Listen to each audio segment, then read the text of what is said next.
Tara, samahan mo ako magluto nitong crispy batok na meron pang masarap na sausawan. Ipapakita ko po sa inyo kung ano ng mga ingredients at kung paano ito lutuin. Umpisahan na po natin.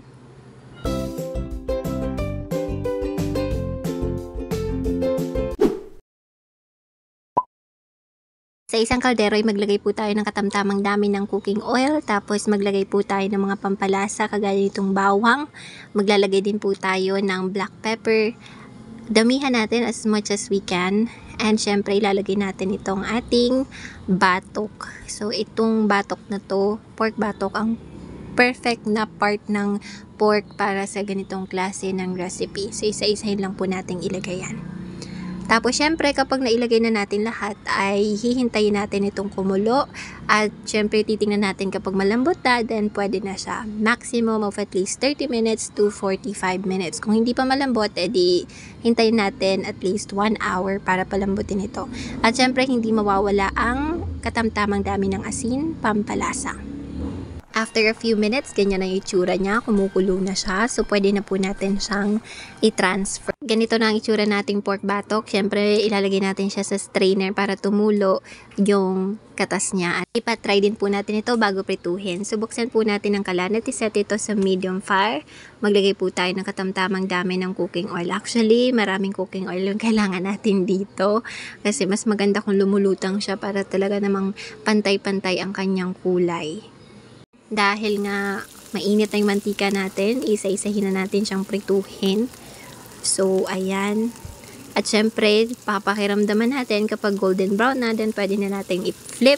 Tapos, gawin lang natin ito hanggang sa maubos ang ating karne. So, as you can see, medyo crispy na yung kabila. So, i-flip na natin siya ulit para ma-make sure na lutong-luto talaga siya. So, as you can see, ang sarap na nito talaga. Super. Alright, so ganyan na itsura niya kapag naluto na natin sa first round. As it is, parang sobrang crispy na talaga niya. Pero syempre, gagawin pa natin mas crispy yan. So, bubuksan po ulit natin ang kalan, isiset ulit natin sa medium fire, at ipa-fry po ulit natin siya for the second time around. Yes, ang purpose nito kung bakit is that para ma-achieve talaga natin yung crispiness na hinahanap natin sa isang baboy, at ako mismo ang nakatikim nito kaya masasabi ko talaga na sobrang sarap niya talaga. Medyo magastos lang sa mantika, syempre sa gasol, pero worth it naman dahil ang sarap talaga ng final recipe niya.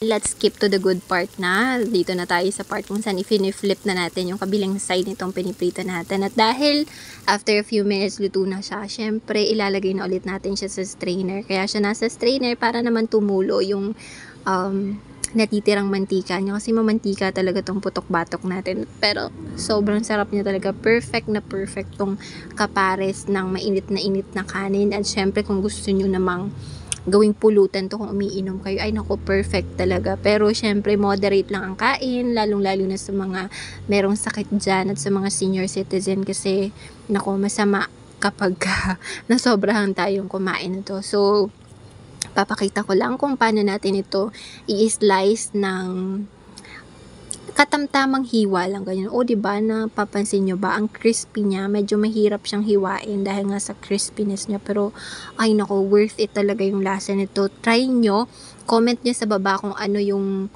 kinalabasan kapag dinoble fry nyo yung isang pork batok.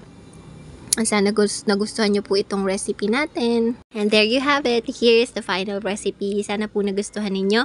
Yung sausawan po na ginawa natin dyan ay meron po siyang bawang, suka na coconut vinegar po yan, at syempre yung ating pangpanghang. Happy eating! Bye!